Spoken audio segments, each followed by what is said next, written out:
is a professor of education at Harvard University at the Graduate School of Education, and he's also the director of the Immigration Initiative at Harvard, which is designed to promote interdisciplinary dialogue and research around issues of immigration and immigrant communities and immigration policy.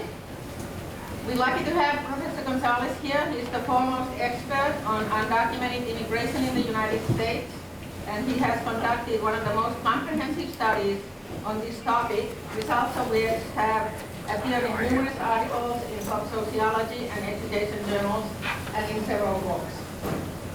For example, his book, Lives in Limbo, Undocumented and Coming of Age in America, has won 9 major awards, including awards from the American Sociological Association and the American Education Research Association. His current project on UnDACAmented research project, he's really surveyed 2,700 undocumented young adults and carried out nearly 500 in-depth interviews on their experiences following Obama's DACA program. This is a highly relevant topic today, given the immigration climate, and we're lucky that he's here to tell us the latest on this very important and interesting research. Join me in welcoming Professor Gonzales.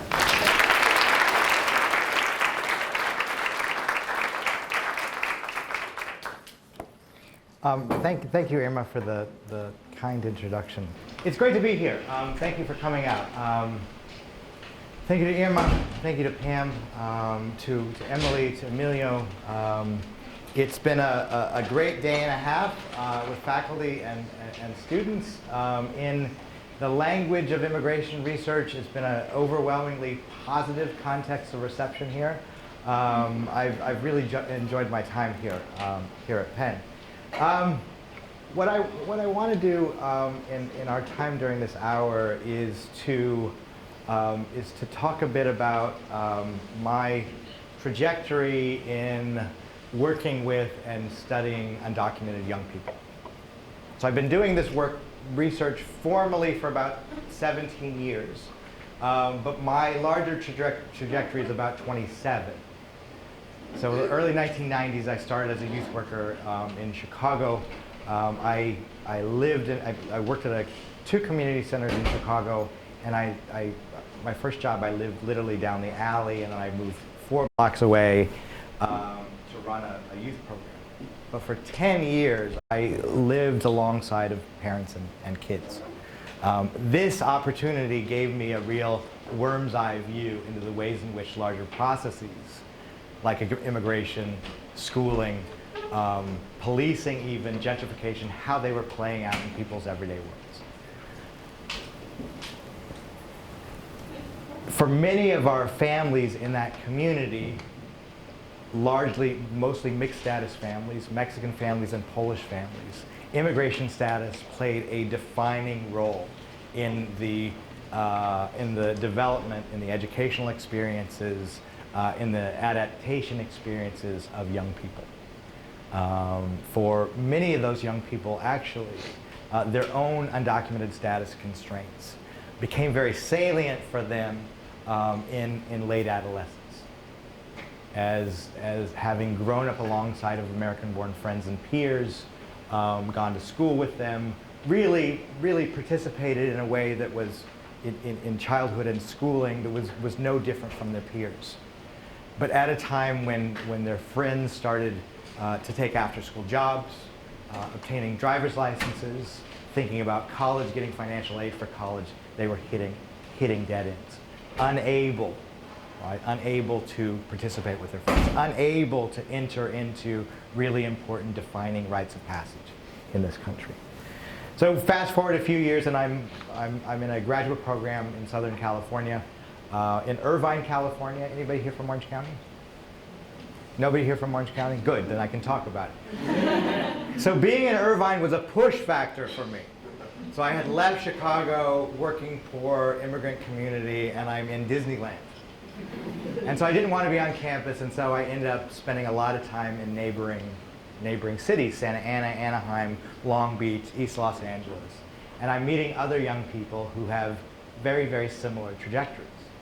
Come to the US at 6 months old, at 2 years old, 5 years old, again had grown up alongside of American-born friends and peers, but at a critical time in their lives. During this really important transition from childhood to adolescence and young adulthood, they start experiencing problems.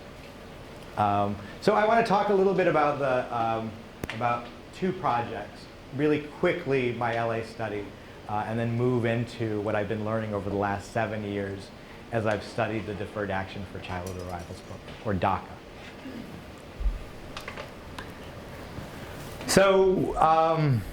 So I spent a lot of time in community institutions, in community organizations, in schools, after school programs, adult education classes, and when I moved to California, I thought that I would be okay in Southern California as I was in Chicago on the bus.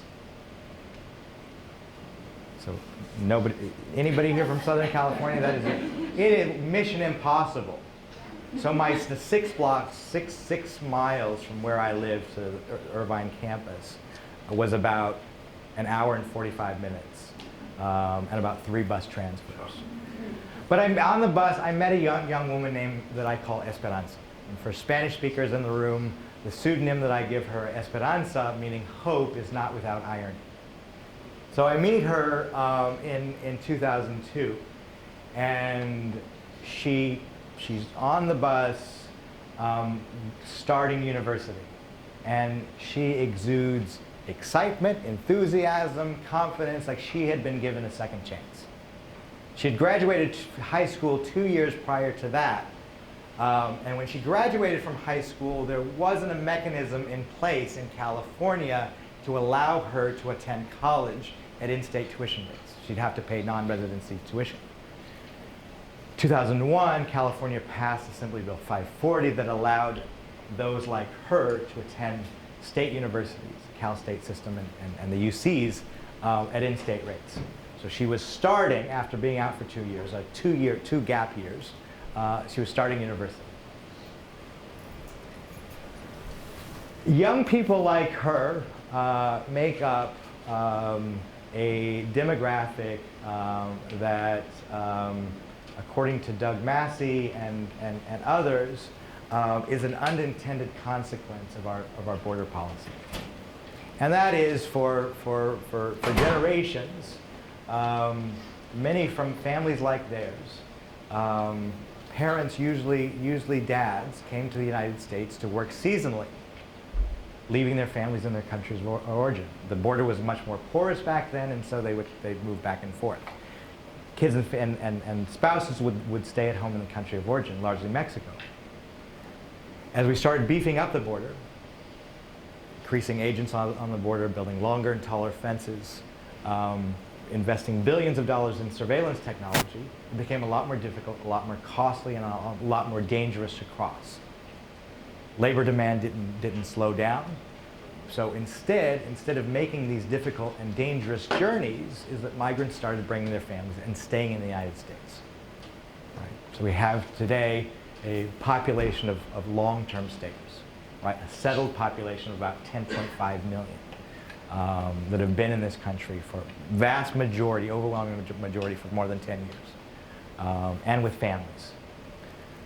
Right? And for those like Esperanza, right, that while our media likes to paint this population in broad brushstrokes, the reality is it's much more diverse, and its sizable segment has been here since childhood. So more than 2.5 million have been here since childhood. In fact, every year, about 98,000 of these young people graduate from high school, out of a larger group of about 120,000 that reach high school graduation age each year. Right? Migration from Mexico has slowed down. Net migration from Mexico is negative in the last 10 years. But the big driver today of undocumented migration, visa overstays, and the largest segment of undocumented immigrants are Asian Americans. Right? But these numbers will be important later. Will come into play important later when I discuss some of the policy significance. Right? most Americans consistently agree that our immigration system is broken. Many would argue that it's dysfunctional. Some would say that that's by design. But nevertheless, our Congress has not been able to move forward a comprehensive immigration policy to address this quote-unquote broken system. What we've had as our de facto immigration policy has been heavy enforcement over the last several decades. What my colleague, UCLA political scientist Gary Segura, has called enforcement on steroids. Right? We've seen steady enforcement. This is not an issue that the Trump administration owns. In fact, there is great continuity over the last several presidential administrations. In fact, between '97 and 2012, the U.S. saw more than close to 4.5 million deportations, and that's twice the number of all deportations prior, and really started ramping up under Obama. Under the Obama administration, close to 3 million people were removed. And as scholars have argued, that the illegality, right, is an experience, is a phenomenon that is produced by our laws and experienced by migrants, right? And that is that our laws and practices, using the I word and not to refer to people who are bearers of this, but calling attention to the ways in which our laws and practices narrowly circumscribe people's everyday worlds. But at the same time, and I mentioned just a minute ago that these are long-term stayers. At the same time, immigrants and their families grow deep connections in their communities. Over time, they root themselves powerfully into their communities, making connections with neighbors, with communities of faith, with institutions, with their employers, right? And develop as a result a strong sense of attachment and belonging to their communities, right? So I'm a sociologist by training, sociologist of immigration, and so people like me for generations have studied this process of whereby the children of immigrants adapt, come of age, and experience life in the United States, right? But now more so than ever, immigration policy has become a driver for that in that experience. Has become a very salient contour in understanding that experience, right? So there's been so moving away from traditional kind of assimilation theory. Nowadays, a burgeoning line of scholarship that has had access to really important populations, to vulnerable populations, to mixed status families, to undocumented immigrants within communities, right, are highlighting the impacts of illegality, but also highlighting what Cecilia Menjivar has called liminal legality. So looking at the gray spaces in between these dichotomous categories of legal and quote-unquote illegal or undocumented, right? And so recognizing that not all the time for undocumented immigrants, not every moment, right, is conditioned by their undocumented status, right? So drawing attention to the spaces, the places, the times where legality is less consequential. But also looking at what worldwide we're seeing is a proliferation of these liminally legal statuses. Right? Statuses like DACA or temporary protected status, for example. Right? But oftentimes, as Susan Coutinho and others have argued, is that this liminal legality space, or semi-legality as others have called it, right?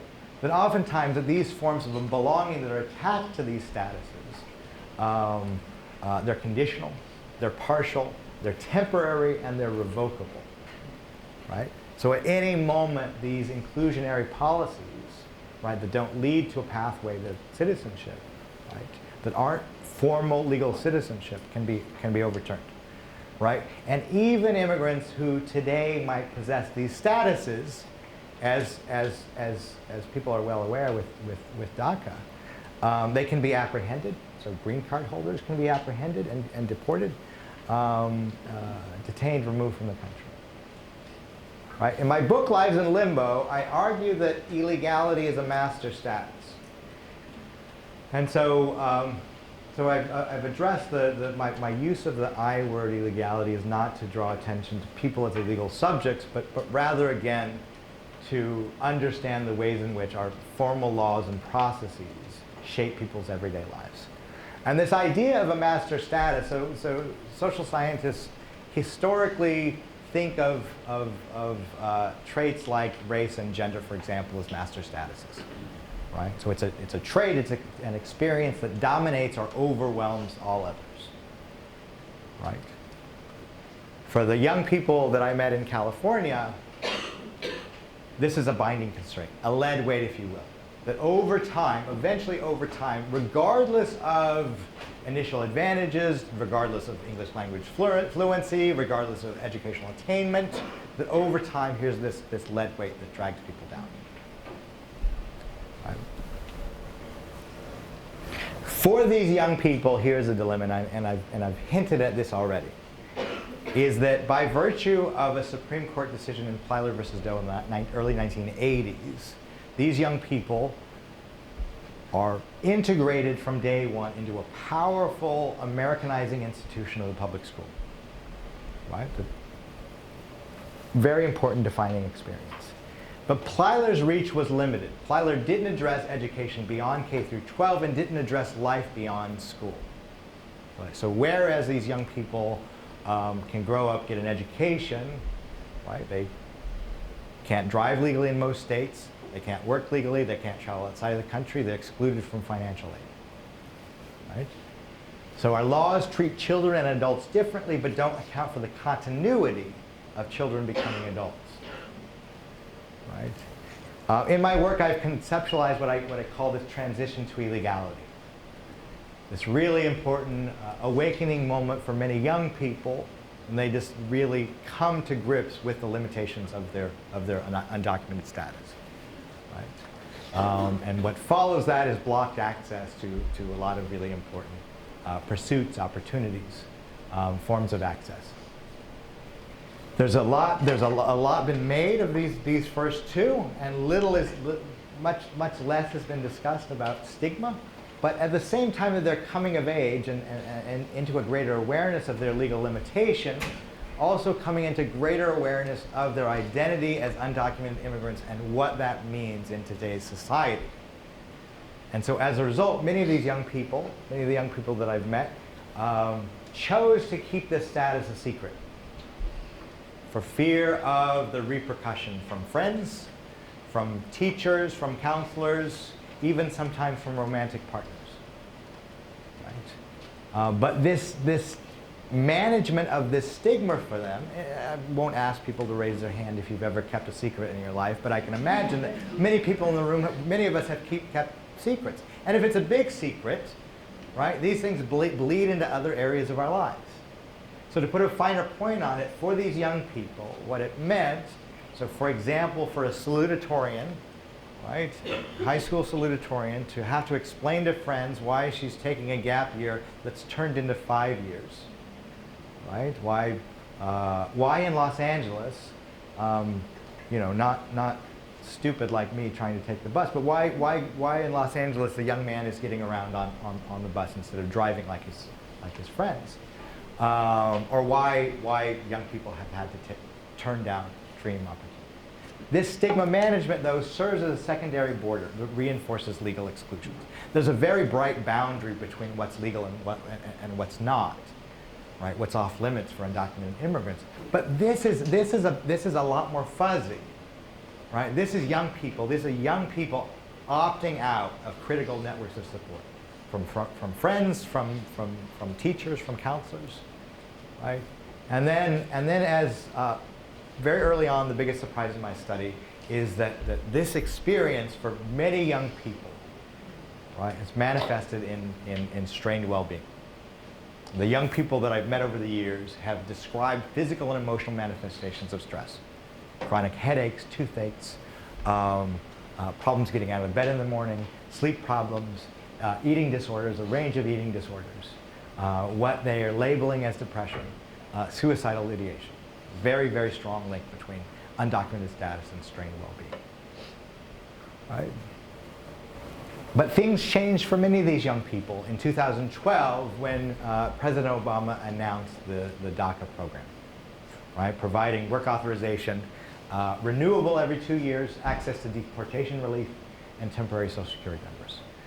All states and the District of Columbia passed laws to allow these young people to obtain driver's licenses, right? So dramatically, overnight for young people, huge game changer, expanding access. But this really important reminder here is this was not through legislation. Right? So this is a change in the administrative policy of the Obama administration, right? So the reach is limited. By definition, this is a temporary and partial program. And if you think about the probably two biggest policies of this time, both of them are administrative policies, and at the same time, heavy enforcement has persisted, right? Esperanza she turned 31 when Obama announces this program, and she tells me, she says, you know, you have no idea how thankful I felt that I got included in that. I remember the day I logged into Facebook at the library and my friend messaged me, and she congratulated me on barely making it. She sent me the memo to make me believe it. And when Obama finally made the announcement after taking forever, I was watching, still incredulous that I had made it. Remember when I had met her in 2002, she had a similar experience. But this was a huge game changer in her life. She was about to leave to Canada. She was spending one last year with her mom and her siblings. And she had been organizing for many years, and she got included. Very shortly after the Obama announcement and before the launch of the program, I was successful in garnering some grant money from MacArthur Foundations and some other smaller foundations. And ultimately, we carried out a 7-year study. So 2013, we launched a national survey. We surveyed close to 2,700 young people. And then we've done case studies in Phoenix, Los Angeles, Atlanta, New York, Chicago, and Columbia, South Carolina. We've done in-depth interviews in each of those sites, total of about 481. 401 of those are DACA beneficiaries. And the waves have been 2015, 16, and 19. Right? And kind of our broad general questions, how have DACA beneficiaries experienced their new status in a time of massive immigration enforcement? And then 2, to what extent do other relevant contexts in their lives shape whether and how young adults benefit from DACA? And these are place in particular and age at receipt of DACA. I'm not going to talk about that today, but I'd be happy to talk about it in the Q&A. And then finally, what effect do these new experiences have on these young people's future orientation? And that's what I want to talk about more today. Right? So 7 years and counting. So the program is 7 years long. The Trump administration moved to terminate the program 2 years ago, September 5th, 2017.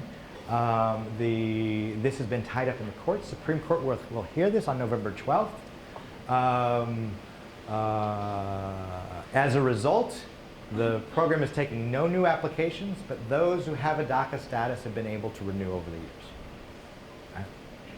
So in our survey, very clear, our survey was out 10 months after the start of the program. Right? And by this time, people are still getting their paperwork together, but already we see really big jumps for young people. Taking new jobs, increasing their earnings, paid internships, getting credit, or so getting credit histories, through opening bank accounts, credit cards, driver's licenses.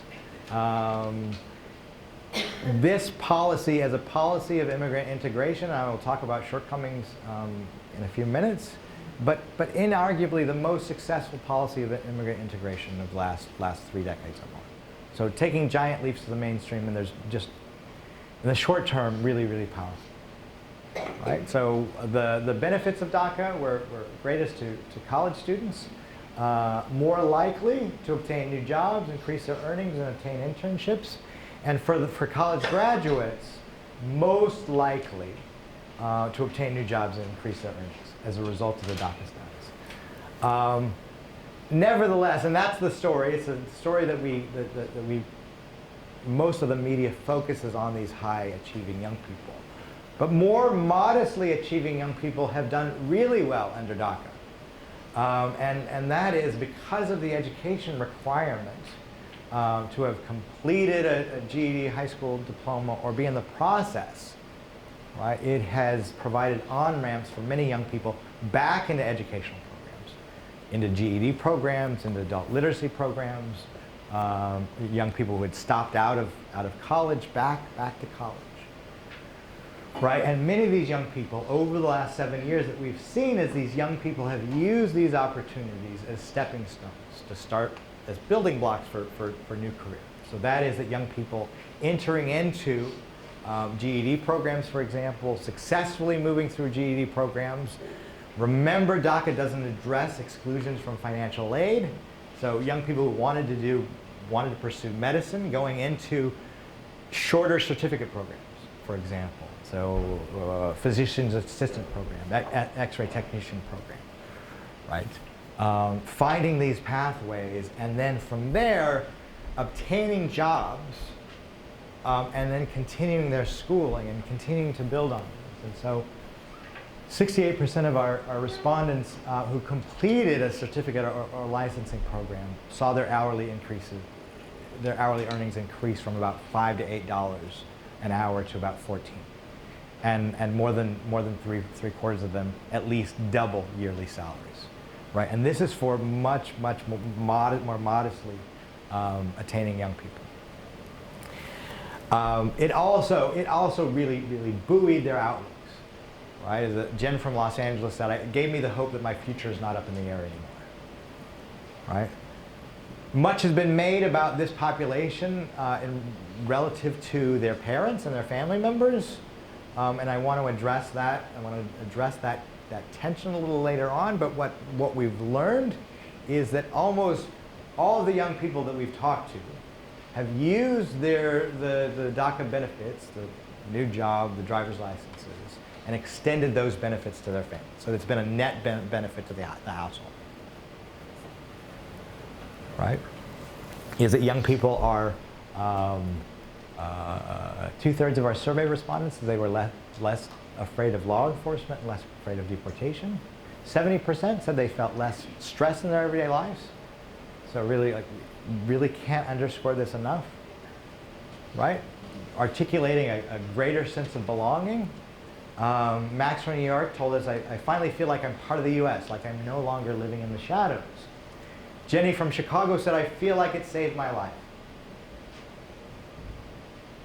Right? Also providing young people important peace of mind, right? To participate in extracurriculars, to participate more broadly in their neighborhoods and their communities, and then to also to find each other, right? Is that many DACA beneficiaries have found each other and have provided important sources of support for each other.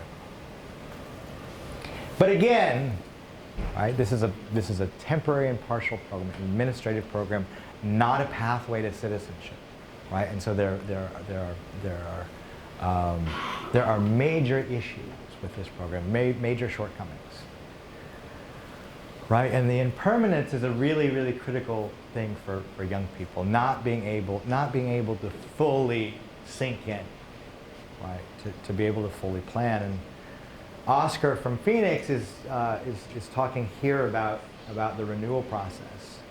Every 2 years, so for these young people, every 2 years they have to submit all of their paperwork all over again to renew their status. Oftentimes what that means is that they will go in and out of status.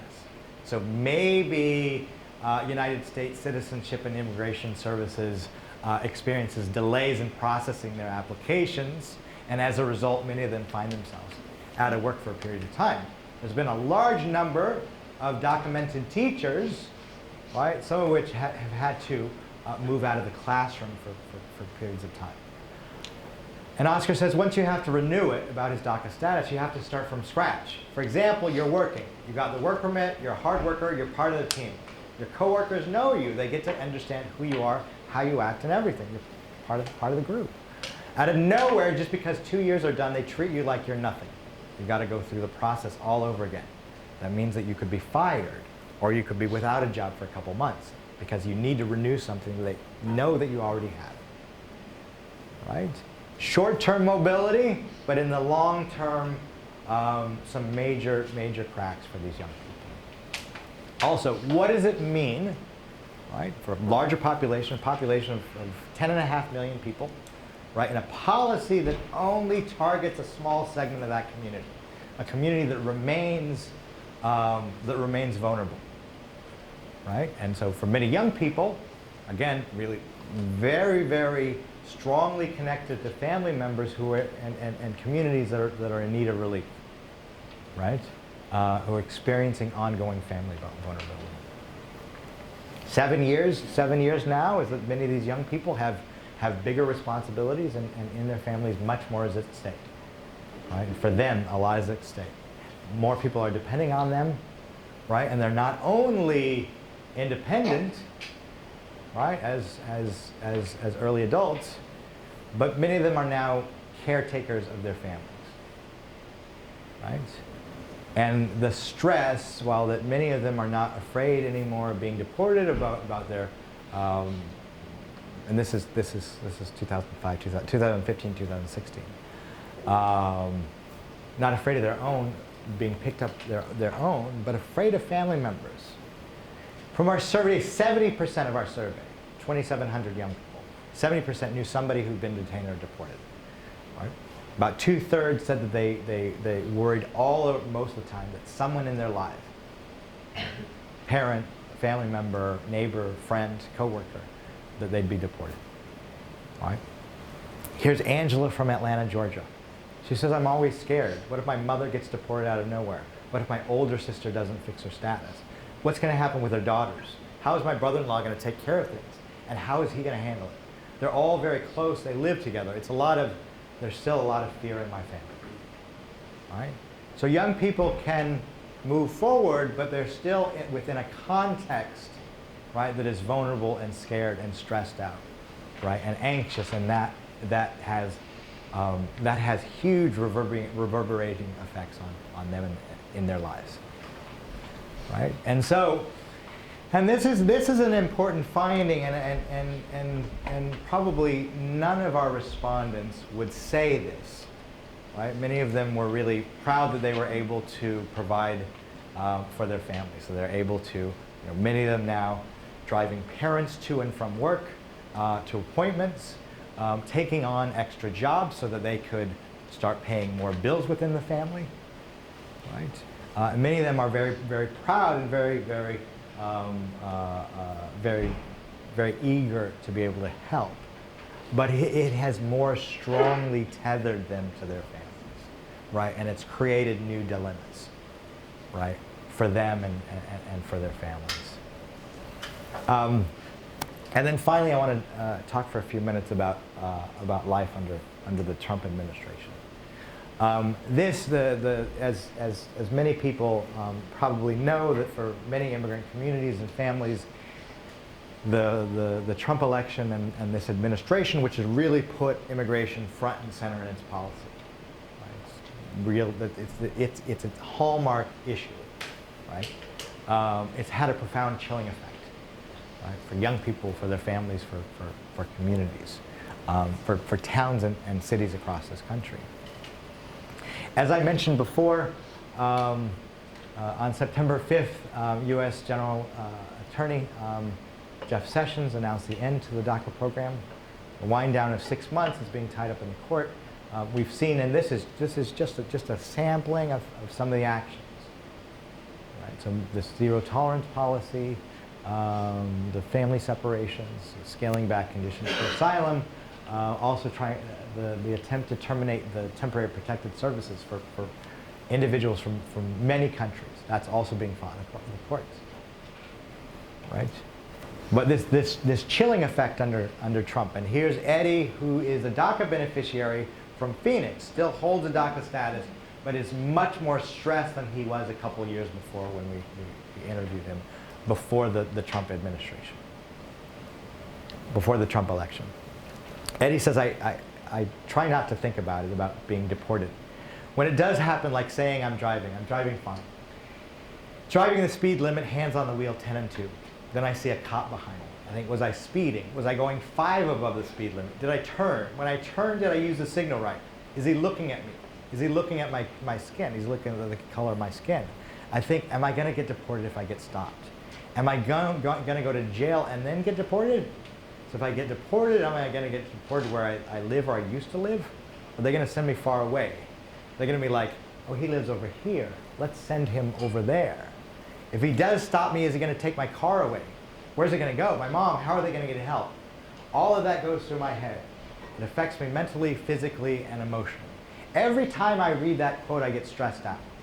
So that is a lot for a young person, right? Multiple times during a day, right? These flashpoints of stress and worry.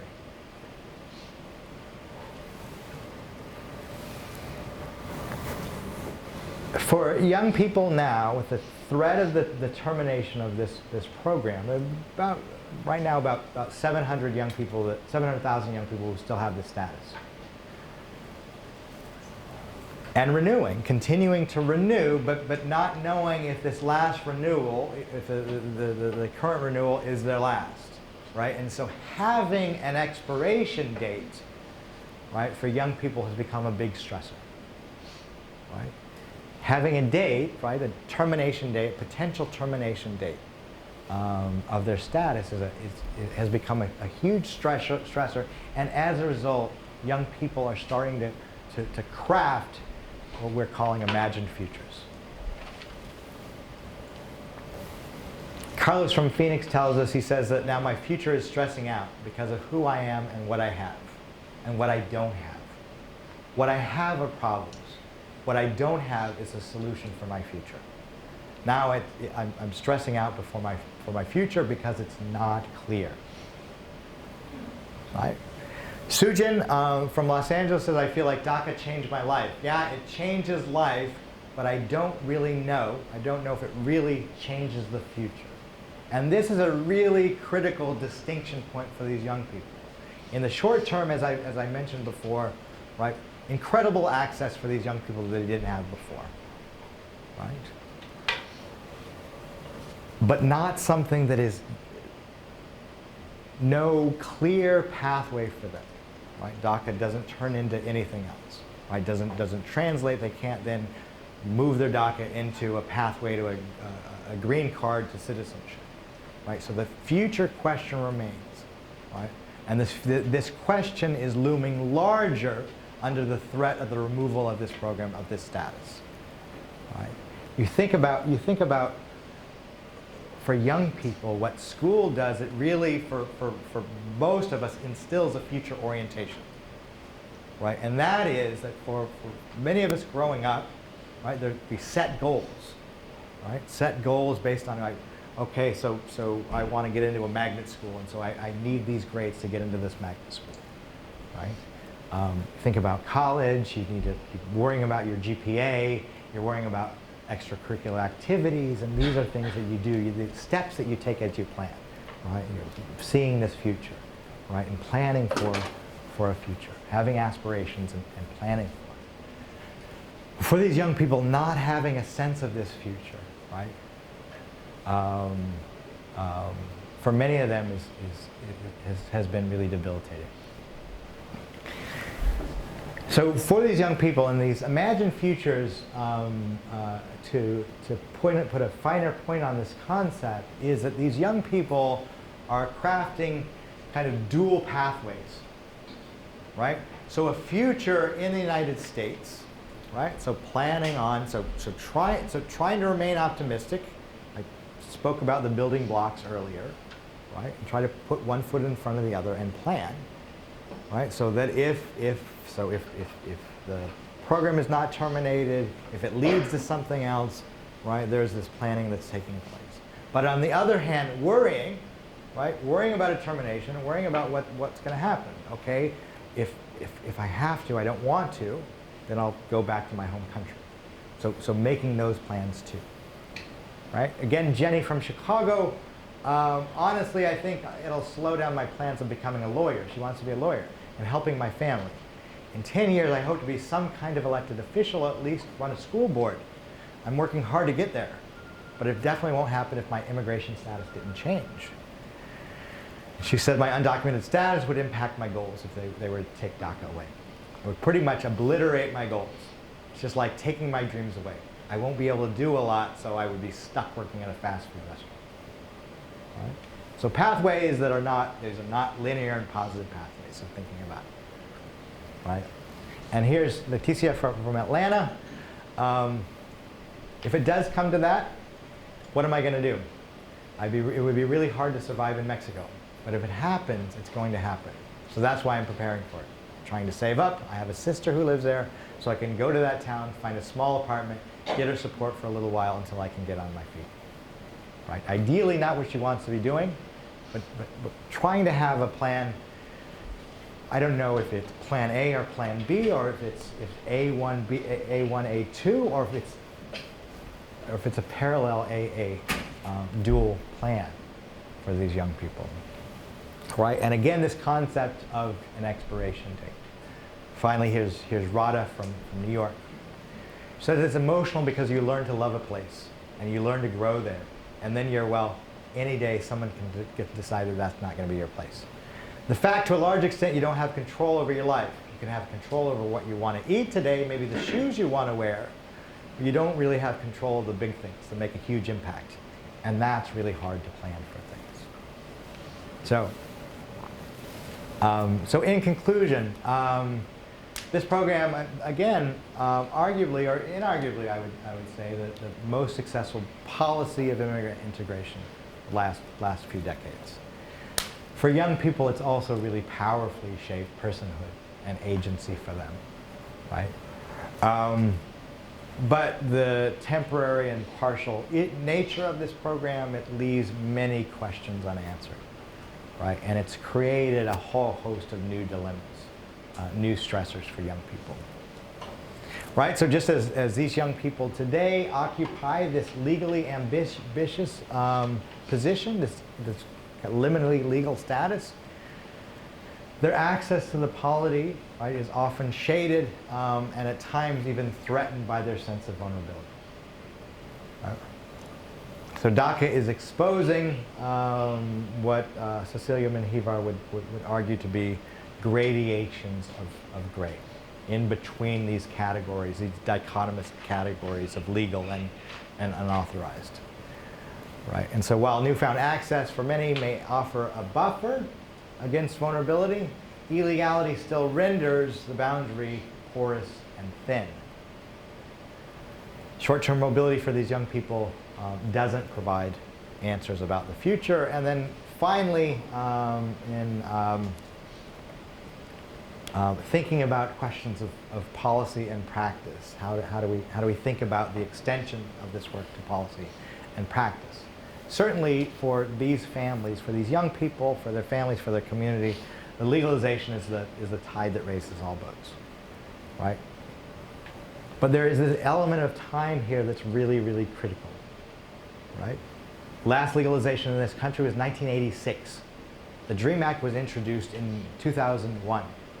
Right? That's now 18 years ago. A lot of lawmakers like to say that change takes time. Indeed, if we look historically at any grassroots, at any progressive change in this country, it's taken years, if not decades. Right? And policymakers like to say that this is an incremental process, often baby steps at a time. Right? But these ideas don't square with the everyday realities of kids and families who are trying to carve out lives. Right? So how do we think about from policy and practice perspective? Right? Many people want to fight for legalization in this country, and there are lots of advocates that are doing these kinds of things. But also the need, it's very, very clear that the need here is also much more local, much more immediate. So how do we think about about crafting solutions at the more kind of immediate and local levels. Right? There is now a growing gap between DACA beneficiaries and those similarly situated young people who are not protected by DACA.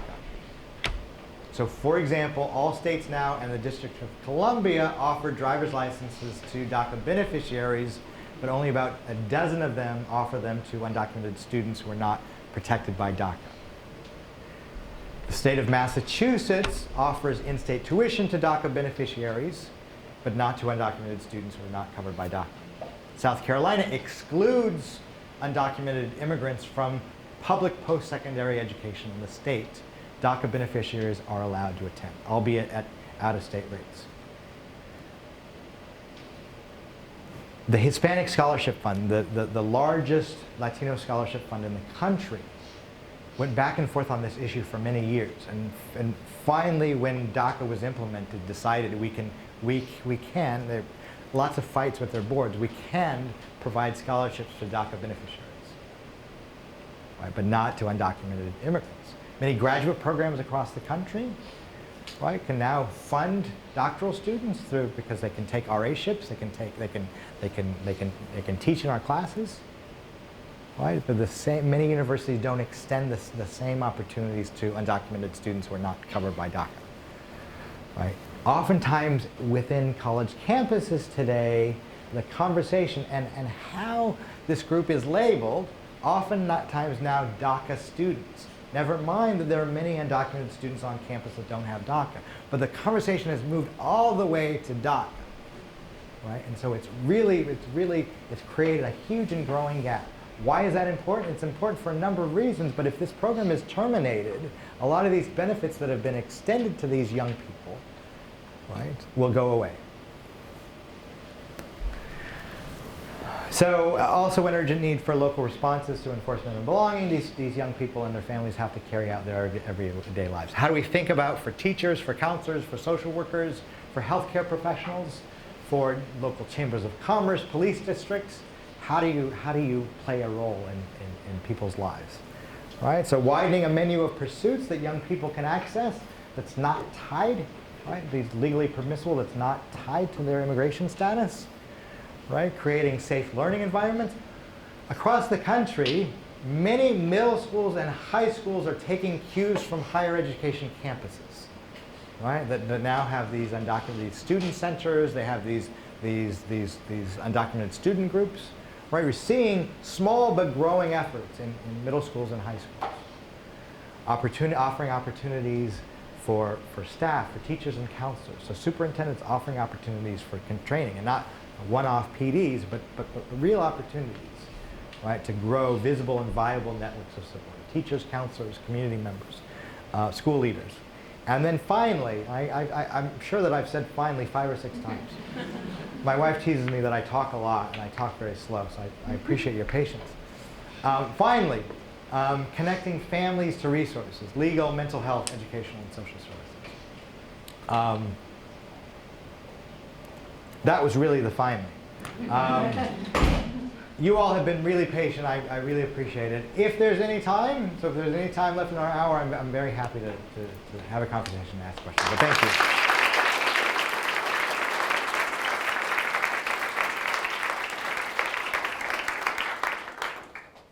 We have time, I assume. Joanne.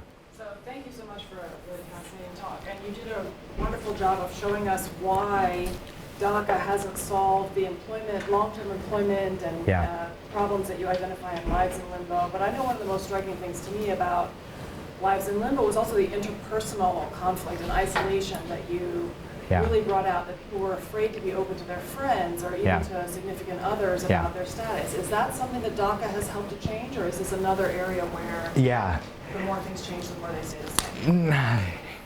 Some of the slides that I've shown in other presentations are of young people talking about just that. I now have this status, and this is tied to Lacey Abrigo's earlier work with AB 540 students in California, having a label that those in the know understand, and maybe those who don't really don't. But it's not undocumented, it's not immigrant, but a DACA beneficiary, a DACA student, whatever that might be. has enabled many of them to feel comfortable. And also having that status, having opportunities to do things that their peers aren't doing. So there's not this kind of, this bold kind of circle around them that really identifies their undocumented status by not being able to work, being deportable, not being able to drive, et cetera, et cetera. So so in terms of the personhood, in terms of the sense of belonging, it's had a critically important effect for many young people. But what I'd say the other thing is that we're starting to see under Trump is that a lot of times for many young people, even the most kind of the big activists on campuses, is that so 2009, 2010, there was a big deal about these young people coming out, right? And there was small groups, and I was teaching in Eastern Washington, and my farm worker kids from Eastern Washington at the University of Washington were not out. But what I'm seeing that even for many of those that are out, it's segmented, and that is that they're out in some spaces, but not in others. Right? So they might be out in campus, but not in the classroom, not in their jobs, for example. Yeah, Emilio. I have a question. With a connect with stigma and variation inside the group. You mentioned that in your survey you have different backgrounds. You have Latinos, Asians, and things like that. But the undocumented stigma has really been associated with Latinos, imposed with Latinos. But do you see any variation of these students depending on Asian origin, Latinos that are there?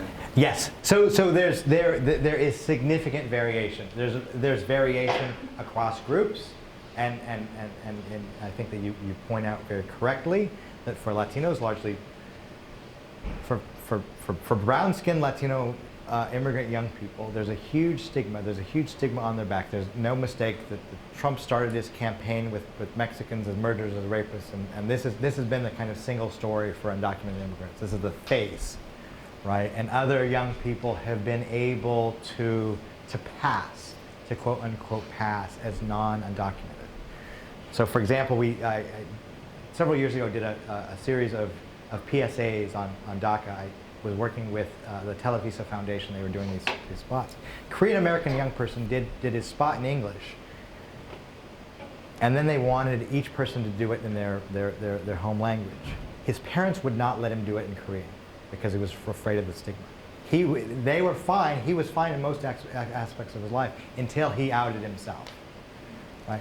There's also variation across place, and so for those who are living in New York, Los Angeles, Chicago, their experience in a larger immigrant community with immigrant serving organizations, cities that are historically welcoming of immigrants, their situation has been very different from rural South Carolina and Georgia, where for Latino, particularly Latino immigrant kids.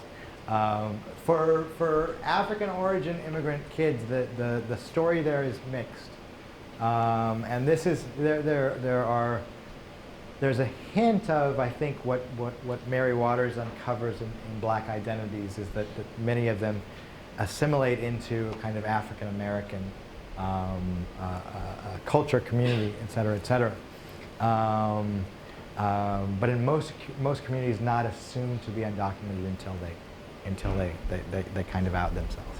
But we see, I think, that thinking about Tanya Golash-Boza's work is that in deportations, the vast majority of deportations have been brown and black skinned men, right? And so there are certain targets on, to be sure, there are targets on certain immigrants and not always on others. It goes the other way, and sorry to be so long-winded about it, but it goes the other way too, is that those groups also receive some services on campus because there are student service professionals that want to work with them and help them, and oftentimes those assume not to be in trouble, not to have problems about their status, etc. And these are African students, these are Asian American students, these are white European students. Oftentimes don't get the kind of services they need, the kind of they don't get the outreach. So, do we have time for? Yes, please. Yes. Okay, awesome. Thank you so much for your presentation. I had never really thought about the way in which DACA creates a new way to create a mixed status family and how complicated that is. I have two questions with regards to just the impermanence of DACA Yeah. and the meaning that that has on young people's lives. The first is whether or not the way in which DACA makes people more legible to the government has been a cause for concern Yeah. with young people that you were working with and Yeah. how they kind of navigate or negotiate that concern. And then the second is whether or not you're seeing that it's changing life course decisions. I ask this for personal reasons, because I have two close friends who are DACA, who are both dating people who they say they probably otherwise wouldn't marry, but are both considering marrying them Yeah. because they are U.S. citizens, and it's the only way that they could maybe bring some more of their family members into a documented status. Yeah. So the last question, I think undoubtedly that this has rushed some decisions, or at least caused some stress about these kind of major decisions. I just spoke to a student in my office hours who, that's her history before DACA, married for green card status. And many, for a long time, have said that I want to marry for love, but I think that it's really pushing people. I had another student, this was one of our Georgia, so not a student respondent, one of our Georgia respondents, who got in some legal trouble. And the legal trouble for him really pushed him. He was able to get out of it, but really accelerated conversations with his girlfriend about marriage. Remind me, the first question was a really good question. About legibility to the government. Right? Yeah, so this was the number one concern. The survey, we had a subsample of about 245 young people who didn't apply. That said they were not going to apply for DACA. And the number one reason for them was exposing themselves. This was something that was a worry from day one, and so many community leaders, elected officials said that this is not going to be a problem. In fact, USCIS said we want you to turn in, as proof of your 5 years continuous residency, we want you to turn in the real documents, nothing whited out, right? And so I think that many young people and their parents trusted them. I think not all, of course, because the 817,000 young people in total benefited from DACA, out of a much larger eligible population. That's double. That's at least that number or double. Today, many of these conversations have resurfaced, and they resurfaced in our 2019 interviews, and that is that they don't know. Is that there's a lot of misinformation out in their community, and they don't know what's going to happen. And I think that the president, the rhetoric that's coming out of the White House makes them even more uneasy about these kinds of things. There's no documented proof that somebody has been picked up because of through finding their information in USCIS, but it remains a huge fear. Okay, well, thank you very much. You have a Thank you. schedule.